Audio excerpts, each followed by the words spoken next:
Hi it's I Tamil. கொஞ்ச நாளுக்கு முன்னாடியே நம்ம போஸ்ட் பண்ணியிருந்த எல்லா வீடியோஸ்லையும் நிறைய பேர் கமெண்ட் பண்ணது என்னன்னா, ப்ரோ இத்தனை மானிட்டர்ஸ் தேவையே இல்லை, இன்ஃபேக்ட் சொல்ல போனால் 2 மானிட்டர் கூட தேவையில்லைங்கிற மாதிரி நிறைய பேர் கமெண்ட் பண்ணியிருந்தீங்க. ஒரு பாயிண்ட்ல நானுமே கிட்டத்தட்ட ரியலைஸ் பண்ணி ஓகே ஃபைன் இவங்க சொல்றதுல ஒரு பாயிண்ட் இருக்குன்னு சொல்லிட்டு என்கிட்ட இருந்த எக்ஸ்ட்ரா மானிட்டர்ஸ்லாம் இடைக்கும் போட்டாச்சு.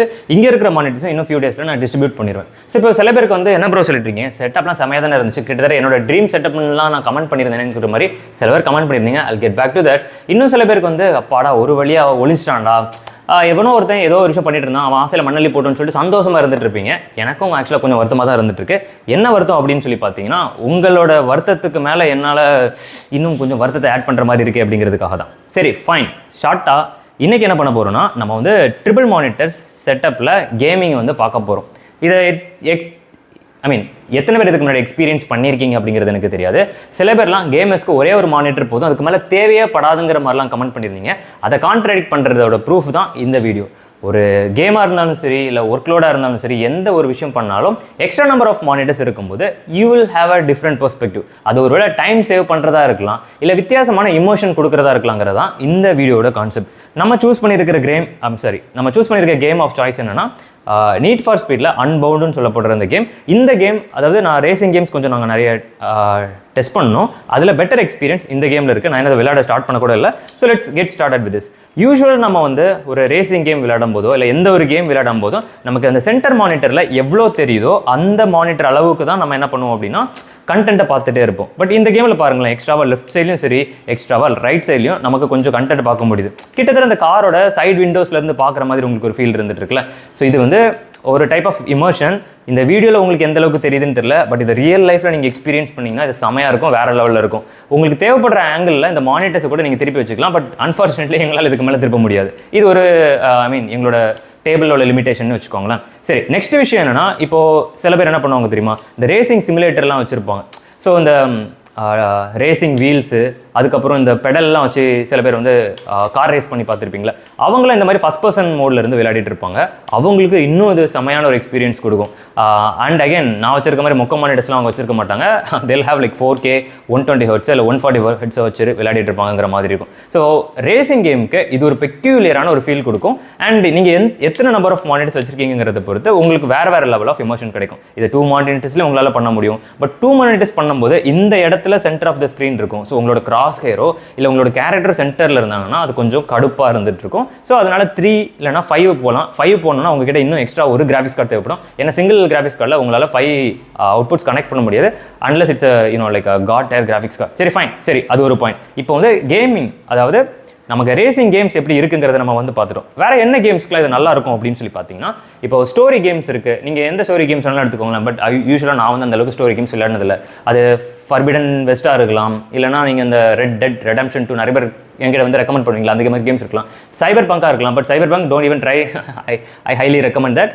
ஸோ த திங் இஸ், நீங்கள் எந்தெந்த கேம்ஸை சின்ன வயசில் விளையாடிட்டு இப்போ ட்ரை பண்ணும்போது என்னடா மொக்கையாக இருக்குங்கிற மாதிரி ஒரு ஃபீலில் இருந்துட்டு இருந்தீங்கன்னா, அந்த மாதிரிப்பட்ட கேம்ஸை கூட இதில் விளையாடும் போது ஒரு டைப் ஆஃப் இமோஷன் கிடைக்கும். அது சிங்கிள் மானிட்டரில் கண்டிப்பாக கிடைக்கவே செய்யாது. ஸோ த பாயிண்ட் என்ன சொல்ல வரேன்னா, நம்பர் ஆஃப் மானிட்டர்ஸ் இன்க்ரீஸ் பண்ணும்போது உங்களுக்கு ஒரு டைப் ஆஃப் எக்ஸ்பீரியன்ஸ் கிடைக்கும். அது சிங்கிள் மானிட்டரில் கிடைக்கவே செய்யாது. சில பேருக்கு அது ஓகேவேஷாக இருக்கும். சில பேர்லாம் வந்து பார்த்தோன்னு ப்ரோ எனக்கு தலை சுற்றுது ப்ரோ, இட்ஸ் டூ மச் மோஷனுங்கிற மாதிரி சொல்லுங்க. It's completely fine. பட் கிணத்து தவளைகள் மாதிரி உங்களுக்கு ஒரு விஷயம் கிடைக்கல, இல்லை உங்களுக்கு ஒரு விஷயம் புரியல அப்படிங்கிறதுக்காக அடுத்தவங்களுக்கு இது தேவைப்படாது அப்படிங்கிற மாதிரி சொல்லாதீங்க. Be open minded.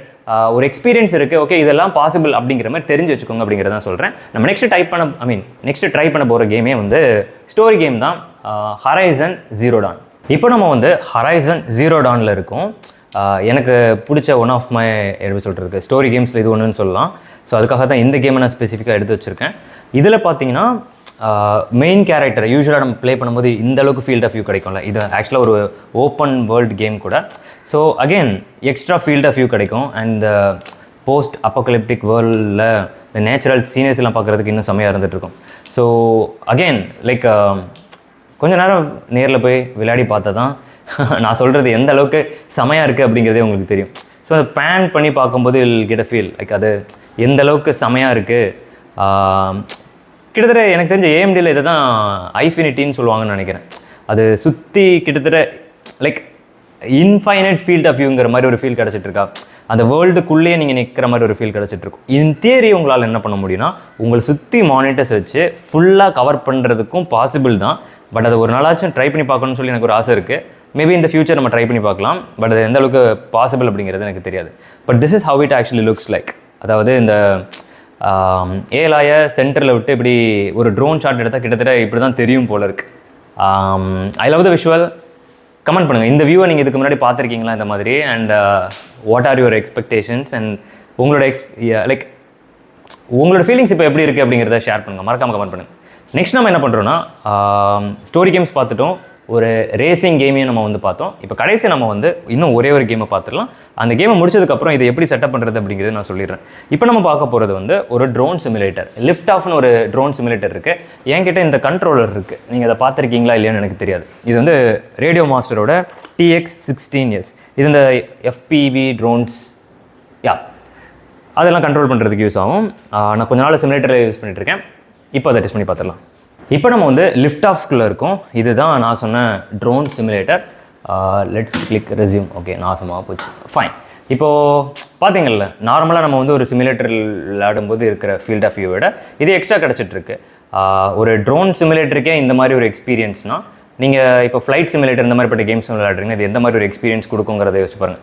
இந்த கேம் ரொம்பவே ஒரு ப்ரோட்டோடைப்பான ஒரு கேம் தான். பெருசாக எந்த சீனரிஸும் கிடையாது. லைட்டை வெளியில் போனாலும் இவங்க வந்து இது பண்ண ஆரம்பிச்சிருவாங்க. கண்ட்ரோல்ஸும் ரொம்ப ரீசெட் ஆகிருக்கு. லைக் அகெயின் என்னால் ஃபுல் விஷயங்களை இதில் டெமான்ஸ்ட்ரேட் பண்ண முடியல. பட் அந்த எக்ஸ்ட்ரா ஃபீல்ட் ஆஃப் வியூ உங்களால் கண்டிப்பாக எக்ஸ்பீரியன்ஸ் பண்ணி பார்க்க முடியுங்கிறது என்னால் இந்த வீடியோவில் சொல்லலாம். ஸோ ஒரு சிமுலேட்டர் கிட்டத்தட்ட இந்த மாதிரி தான் ஒரு ஃபீல் கொடுக்கும். அகைன் லைக் அந்த ஃப்ளைட் ஸ்டிக்கோ இல்லை நீங்கள் இந்த ரேசிங் வீல்ஸோ வச்சுருந்தீங்கன்னா இன்னும் பெட்டர் எக்ஸ்பீரியன்ஸ் உங்களுக்கு கிடைக்குங்கிறத நான் சொல்கிறேன். நெக்ஸ்ட் நம்ம வந்து அப்படியே 3 கேம்ஸ் நம்ம வந்து பார்த்துட்டோம். இப்போ இதை எப்படி உங்களோட கம்ப்யூட்டரில் செட் பண்ணலாம்? சப்போஸ் உங்ககிட்ட 2 மானிட்டரோ 3 மானிட்டர் இருக்குன்னா இந்த எக்ஸ்பீரியன்ஸை நீங்கள் எப்படி எக்ஸ்பீரியன்ஸ் பண்ணி பார்க்கலாங்கிறதையும் பார்த்துக்கலாம். ஸோ ஃபஸ்ட்டு திங் வந்து நான் இப்போ டெமான்ஸ்ட்ரேட் பண்ணிட்டு இருக்குது NVIDIAவுக்கு ஸ்பெசிஃபிக்காக உள்ளது. ஸோ என்கிட்ட NVIDIA கிராஃபிக்ஸ் கார்டு இருக்குது. ஹோப்ஃபுல்லி உங்ககிட்ட இருக்கும்னு நான் அசியூம் பண்ணிக்கிறேன். AMDக்கு இதுக்கு ஈக்குவலண்டாக இன்னொரு ஆப்ஷன் உங்ககிட்ட இருக்கும், அதை நீங்கள் செக் பண்ணி தான் போகணும். சரி, ஃபஸ்ட்டு எடுத்தோட என்ன பண்ணணும்னா, நீங்கள் 3 மானிட்டர்ஸை கனெக்ட் பண்ணும்போது இந்த பிரச்சனையில் தான் வந்து மாட்டுவீங்க. நீங்கள் எந்த ஆர்டரில் மானிட்டர்ஸை மாட்டி வச்சுருக்கீங்களோ அந்த ஆர்டரில் கம்ப்யூட்டர் டிடெக்ட் பண்ணாது. ஸோ ரைட் கிளிக் பண்ணி டிஸ்பிளே செட்டிங்ஸ் போகணும். டிஸ்பிளே செட்டிங்ஸ் போயிட்டு நீங்கள் என்ன பண்ண வேண்டியது இருக்குன்னா, ஐடென்டிஃபை பட்டனை கிளிக் பண்ணணும். கிளிக் பண்ணும்போது ஒவ்வொரு மானிட்டரும் அந்த கம்ப்யூட்டர் ஐடென்டிஃபை பண்ணி சொல்லும் 1, 3, 2ன்னு சொல்லி. இதே ஆர்டரில் நீங்கள் என்ன பண்ண வேண்டியது இருக்குன்னா, இதை ஃபஸ்ட்டு அலைன் பண்ண வேண்டியது இருக்கும். இதான் ஃபஸ்ட்டு ஸ்டேஜ். ஃபஸ்ட்டு ஸ்டேஜ் முடிச்சு அப்ளை பண்ணதுக்கப்புறம் நீங்கள் என்ன நோட் பண்ண முடியணும்னா, இந்த மவுஸ் பாயிண்டர் இருக்குல்ல, இந்த மவுஸ் பாயிண்டர் ஸ்மூத்தாக உங்களுக்கு மூவ் ஆகணும். சாரி, நான் ஏதோ ஒரு மிஸ்டேக் பண்ணி வச்சுருக்கேன், அதனால் என்னால் இதை மூவ் பண்ண முடியல. ஃபைன். ஐடென்டிஃபை 1, 3, 2, 1, 3, 2. ஓகே, இப்போ வந்து அந்த மவுஸ் பாயிண்டர் எல்லா ஸ்க்ரீன்ஸ்க்கு நடுவுலையும் ஃப்ளூவெண்ட்டாக இப்படி மூவ் ஆக ஆரம்பிச்சிடும். சரியா, இதுதான் ஃபஸ்ட்டு ஸ்டேஜ். நெக்ஸ்ட்டு நீங்கள் என்ன பண்ணணும்னா, உங்களோட மானிட்டர்ஸ் எல்லாம் maximum resolution and maximum refresh ரேட்டில் தான் இருக்குதாங்கிறதையும் செக் பண்ணணும். ஸோ இப்போது என்னோட எல்லா மானிட்டர்ஸுமே வந்து ஒரே ரெசல்யூஷன், ஒரு இது 165 Hz, மிச்சம் எல்லாமே வந்து 144 Hz. பட் இதில் ஒரு சின்ன பெக்யூலியரான ஒரு ப்ராப்ளம் இருக்கும். சில மானிட்டர்ஸில் வந்து இந்த அட்வான்ஸ் டிஸ்பிளே ஆப்ஷன்ஸ்குள்ளே போனீங்கன்னா சில மானிட்டர்ஸில் வந்து என்ன இருக்குன்னா 144 Hz போட்டிருப்பாங்க, சில இடத்துல 143.85 போட்டிருப்பாங்க. இது மிஸ்மேட்சாக இருந்துச்சுன்னா எல்லா மானிட்டர்ஸும் கம்பைன் பண்ணும்போது உங்களுக்கு சேம் ரீஃப்ரெஷ் ரேட் கிடைக்காது, 60 லாக் ஆகிருக்கும். ஸோ அதுக்காக காமனான ஏதாவது ஒரு விஷயம் இருக்கான்னு பாருங்கள். இது வந்து காமனாக எனக்கு 120 இருக்குங்கிறதுனால நான் எல்லா மானிட்டர்ஸ்லையும் நான் என்ன பண்ணி வச்சிருக்கேன்னா 120 செட் பண்ணி வச்சிருக்கேன். ஏன்னா சில மானிட்டர்ஸில் எனக்கு வந்து என்ன இருக்குன்னா 144 இருந்துச்சு, சில மானிட்டர்ஸில் வந்து 143.98, 143 பாயிண்ட் சம்திங் இருந்துட்டுருக்கு. ஸோ நான் எல்லாத்துலேயும் ஈக்குவலாக 120ன்னு அசைன் பண்ணியிருக்கேன். இப்படி மிஸ்மேட்ச் ஆச்சுன்னா நீங்கள் 60ல் லாக் பண்ணப்படுவீங்க, அது உங்களுக்கு பேட் எக்ஸ்பீரியன்ஸ் கொடுக்கும். இது வந்து எல்லாமே கேமிங் டயர் மானிட்டர்ஸ். நெக்ஸ்ட் என்ன பண்ணுறேன்னா, நீங்கள் NVIDIAவோட கண்ட்ரோல் பேனல் இன்ஸ்டால் பண்ணணும். நீங்கள் அதை மைக்ரோசாஃப்ட் ஸ்டோர்லேருந்து இன்ஸ்டால் பண்ணிக்கலாம். இன்ஸ்டால் பண்ணியிருக்கு ஆல்ரெடினா ஷிஃப்ட்டை கிளிக் பண்ணிட்டு ரைட் கிளிக் பண்ணிங்கன்னா NVIDIA கண்ட்ரோல் பேனல் ஓப்பன் பண்ண முடியும். இதில் நீங்கள் வந்து என்ன பண்ண வேண்டியது இருக்குன்னா, சரவுண்ட் ஓப்பன் பண்ண வேண்டியது இருக்கும். அது சரவுண்ட் பார்க்குறதுக்கு இப்படி தான் இருக்கும். தேர்ட் ஆப்ஷன் கான்ஃபிகர் சரவுண்ட் அப்படிங்கிற மாதிரி இருக்கும். இதை கிளிக் பண்ணிவிட்டு ஸ்பேன் டிஸ்பிளே வித் சரவுண்டுங்கிறதையும் கொடுத்துட்டு கான்ஃபிகர் பட்டனை ப்ரெஸ் பண்ணணும். இந்த கான்ஃபிகரை ப்ரெஸ் பண்ணும்போது அது கேட்கும் என்ன டாப்பாலஜியில் உங்களுக்கு வேணும், என்ன லேஅவுட்டில் நீங்கள் வச்சிருக்கீங்கன்னு சொல்லிட்டு. ஸோ நீங்கள் ஸ்கொயர் மாதிரி 1-2-1-2ன்னு சொல்லி 4 மானிட்டர்ஸ் வைக்கலாம், இல்லை நீளமாக எல்லாமே வைக்கலாம். It's up to you. But the most important thing is அது கரெக்டாக நீங்கள் சூஸ் பண்ணணும். இது 1/3 ஒரு ரோ 3 காலம் அப்படிங்கிறதுனால 1, 2, 3 நான் இப்படி அசைன் பண்ணி வச்சிருக்கேன். அடுத்து என்னன்னா, நீ என்ன ஆர்டரில் இது டிடெக்ட் பண்ணியிருக்கு அப்படிங்கிறத நீங்கள் செக் பண்ணணும். நமக்கு அந்த இதை பார்த்துருப்பீங்கல்ல, விண்டோஸோட டிஸ்பிளே செட்டிங்ஸில் வந்து 132ன்னு ஒரு ஆர்டரில் இருந்துகிட்ருக்கு, இங்கே இன்னொரு ஆர்டரில் இருந்துகிட்ருக்கு. ஸோ இங்கே என்ன ஆர்டரில் பார்க்குறீங்களோ அதே ஆர்டரில் நீங்கள் செலக்ட் பண்ணணும். ஸோ ஃபஸ்ட்டு 2 இருக்குது, செகண்ட் வந்து 3 இருக்குது, அதுக்கப்புறம் 1 இருக்குது. இதை கொடுத்துட்டு நான் என்ன பண்ணுறேன்னா எனேபிள் சரவுண்டுன்னு கொடுக்குறேன். இப்படி எனேபிள் சரவுண்டுன்னு கொடுக்கும்போது என்ன நடக்கும்னா மொத்தமாக இந்த 3 மானிட்டர்ஸும் அப்படியே கம்பைன் ஆகி சிங்கிள் மானிட்டர் மாதிரி டிடெக்ட் ஆக ஆரம்பிச்சிடும். அதையும் உங்களால் டபுள் செக் பண்ணி பார்க்க முடியும். நீங்கள் நம்மளோட விண்டோஸ் செட்டிங்ஸ் இருக்குல்ல, விண்டோஸ் செட்டிங்ஸில் ரைட் கிளிக் பண்ணி டிஸ்பிளே செட்டிங்ஸ்குள்ளே போனீங்கன்னா அது இப்போ சிங்கிள் செட்டிங்காக இருக்கிறதுனால உங்களுக்கு அந்த இது எதுவுமே காட்டியிருக்காது. ரிசல்யூஷன் மட்டும் 5760x1080. நிறைய பேர் வந்து என்கிட்ட கேட்டுட்டு இருப்பீங்க உங்களோட நியூ இயர் ரெசல்யூஷன் என்ன அப்படின்னு சொல்லிட்டு. Well, my new year resolution is 5760x1080. Fine, that's it. Okay, இந்த இதை செட்டப் பண்ணதுக்கப்புறம் நீங்கள் கேம் ஓப்பன் பண்ணும்போது அந்த கேமில் இதுக்கு சப்போர்ட் இருந்துச்சுன்னா உங்களுக்கு அது ஸ்மூத்தாக ஒர்க் ஆக ஆரம்பிச்சிடும். சப்போர்ட் இல்லைனா கொஞ்சம் ஒரு ஆக்வர்டாக சில கேரக்டர்ஸை நீங்கள் பார்க்க வேண்டியது இருக்கும். But rule of the thumb அப்படிங்கிற மாதிரி சில விஷயங்கள்லாம் இருக்குது. அதை நான் என்னென்னு அப்படிங்கிறத நான் சொல்லிடுறேன். ஃபஸ்ட்டு மோஸ்ட் இம்பார்ட்டன்ட் திங், இப்போ நீங்கள் 2 மானிட்டர் மட்டும் வச்சுருக்கீங்க அப்படின்னா நீங்கள் ஏதாவது ஒரு சிங்கிள் பிளேயர் கேம் விளையாடிருக்கீங்கன்னா உங்களோட கேரக்டர் சென்டரில் வந்து நிற்கும். ஸோ உங்களுக்கு அது கடுப்பாக இருக்கும், ஆப்வியஸாக கடுப்பாக தான் இருக்கும். ஸோ நீங்கள் ஐதர் 3 மானிட்டர் போங்க, இல்லைனா 5 மானிட்டர்ஸ் போங்க. 5 மானிட்டர் போனால் சிங்கிள் கிராஃபிக்ஸ் கார்டில் அது பண்ண முடியாது. ஸோ நீங்கள் வந்து 2வது கிராஃபிக்ஸ் கார்டு போகணும். நான் எதுக்கு வந்து 2வது கிராஃபிக்ஸ் கார்டுன்னு சொல்கிறேன்னா, NVIDIAவை தாண்டி இப்போ NVIDIA கிராஃபிக்ஸ் கார்டில் உங்களால் 4 மானிட்டர்ஸ் கனெக்ட் பண்ண முடியும். இன்னொரு இதுக்கு வந்து நீங்கள் இன்டெலோட இன்டெகிரேட்டட் GPU யூஸ் பண்ணான்னு நினச்சிங்கன்னா இந்த சரௌண்ட் ஒர்க் ஆகாது. இந்த சரௌண்ட் ஒர்க் ஆகிறதுக்கு அது எல்லா மானிட்டர்ஸும் வந்து NVIDIA கிராஃபிக்ஸ் கார்டில் கனெக்ட் ஆகிருக்கணும். So you need at least 2 graphics cards for having 5 monitors. So again like that's being it. சரி, இப்போ கிட்டத்தட்ட நான் வந்து கொடுத்த ஐடியாவிலேருந்து ஒரு ஃபியூ பீப்புள் அட்லீஸ்ட் 1-2 பேர் வந்து ப்ரோ இதுதான் ஃபஸ்ட்டு டைம் எனக்கு மல்டி மானிட்டர், அதாவது ட்ரிபிள் மானிட்டரில் கேம் விளையாடலாங்கிறது எனக்கு இப்போ தான் ப்ரோ தெரியும், இதுக்கு முன்னாடி எனக்கு தெரியவே செய்யாது அப்படிங்கிற மாதிரி யாராவது இருந்தீங்கன்னா மறக்காமல் கமெண்ட் பண்ணுங்கள். ஏன்னா நாங்கள் டார்கெட் பண்ணதே ஃபுல்லாக பிகினர்ஸ்க்காக தான் டார்கெட் பண்ணியிருக்கோம். இந்த மாதிரி டெக்னாலஜிஸ்லாம் இருக்குது அப்படின்னு சொல்லிட்டு கம்ப்ளீட்டாக டெக்னாலஜி பற்றி தெரியாதவங்களுக்கு எடுத்துகிட்டு போகணுங்கிறது தான் எங்களோட கோல். இப்போ ஆல்ரெடி டெக் தெரிஞ்சவங்களுக்கு படிக்கிறதுக்கு எக்கச்சக்கமான சோர்சஸ் இருந்துகிட்ருக்கு. பட் காமன் மேனுக்கு வந்து நம்ம டெக்னாலஜி கொண்டு போகலாம் அப்படிங்கிற ஒரு பாயிண்ட்டில் கிரியேட் பண்ணிட்டு இருக்கோம். இப்போலாம் வீடியோஸ் அதை பற்றி தான் இருந்துகிட்ருக்கு. ஸோ உங்களுக்கு இந்த மாதிரி பீப்புள் ப்ரோ எனக்கு இப்போலாம் ஒரு விஷயம் இருக்குன்னே தெரியாது, இதை பார்த்து தான் எனக்கு தெரிஞ்சதுன்னு சொல்லிட்டு 1-2 பேர் நீங்கள் கமெண்ட் பண்ணுறீங்கன்னா எங்களோட எபிசோட் ஹிட். சொல்லப்போனால் 2 பேருக்கு இந்த வீடியோ யூஸ்ஃபுல்லாக இருந்துச்சுன்னா எங்களோட எபிசோட் ஹிட் அப்படிங்கிற மாதிரி சொல்லுவேன். சரியா, மூவிங் ஃபார்வர்டு வந்து நாங்கள் இப்போ என்ன கோலில் இருக்கோம் அப்படிங்கிறது நான் சொல்லிடுறேன். டெக்கை பற்றி பேசுகிறதுக்கு நம்மளோட தமிழ் கம்யூனிட்டிலையும் சரி, லைக் இங்கிலீஷ்லேயும் சரி நிறைய பேர் இருந்துட்டு இருக்காங்க. ஸோ அவங்க அளவுக்குலாம் நம்மளால் என்ன பண்ணிட்டு இருக்க முடியாதுன்னா கண்டென்ட் போஸ்ட் பண்ணிட்டு இருக்க முடியாது. பட் எளிய பீப்புள் இருக்காங்களா, காமன் மேன், அவங்களுக்கு புரிகிற மாதிரி டெக் கொண்டு போகலான்னு சொல்லி இன்னும் சிம்பிளாக சொல்லணும்னா மோஸ்ட் ஆஃப் த பீப்புள் என்ன பண்ணிட்டு இருக்காங்கன்னா, ஒன்று கம்ப்யூட்டர்ஸ் ரிலேட்டடாக டெக்குங்கிறத சொல்லிட்டு இருக்காங்க, இல்லைனா இந்த மாதிரி மொபைல் ஃபோன்ஸ்னு சொல்லி டெக்குன்னு பண்ணிட்டு இருக்காங்க. இது 2 தாண்டி டெக்கே இல்லாத மாதிரி most of the tech channels இருந்துட்டு இருக்கு. நாங்கள் என்ன பண்ணலான்னு இருந்துட்டு இருக்கோம்னா எல்லா சைட்லையும் டெக்னாலஜிஸ் இருந்துட்டு தான் இருக்குது. எங்களோட சைக்கிளுமே கிட்டத்தட்ட நாங்கள் ஒரு ஹைடெக்கான ஒரு சைக்கிளை தான் வச்சு சுற்றிட்டு இருக்கோங்கிற மாதிரி சொல்லலாம். ஸோ மூவிங் ஃபார்வர்ட் டெக்னாலஜியை லைஃப்பில் எங்கெங்கெல்லாம் யூஸ் பண்ண முடியலாம்ங்கிற மாதிரி இருக்குதோ அது எல்லாத்தையும் பற்றி வீடியோஸ் போஸ்ட் பண்ணலாங்கிற மாதிரி பிளான் வச்சுருக்கோம்.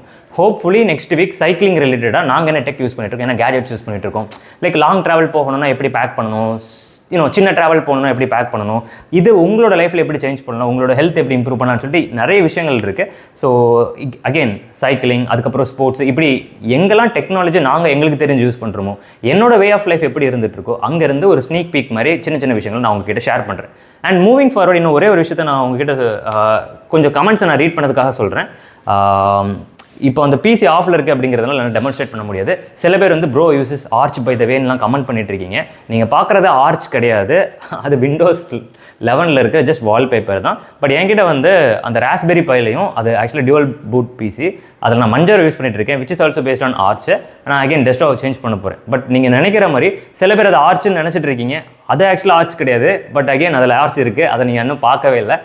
So I'm just saying that's a fun ஃபேக்ட்டுங்கிறத சொல்கிறேன். சரியா, with that being set next வீடியோவில் ஹோப்ஃபுல்லி நெக்ஸ்ட் வீடியோவிலேருந்து ஒரு வித்தியாசமான ஒரு பெர்ஸ்பெக்டிவ்லேருந்து உங்களை ஒரு வீடியோவில் மீட் பண்ணுறேன்.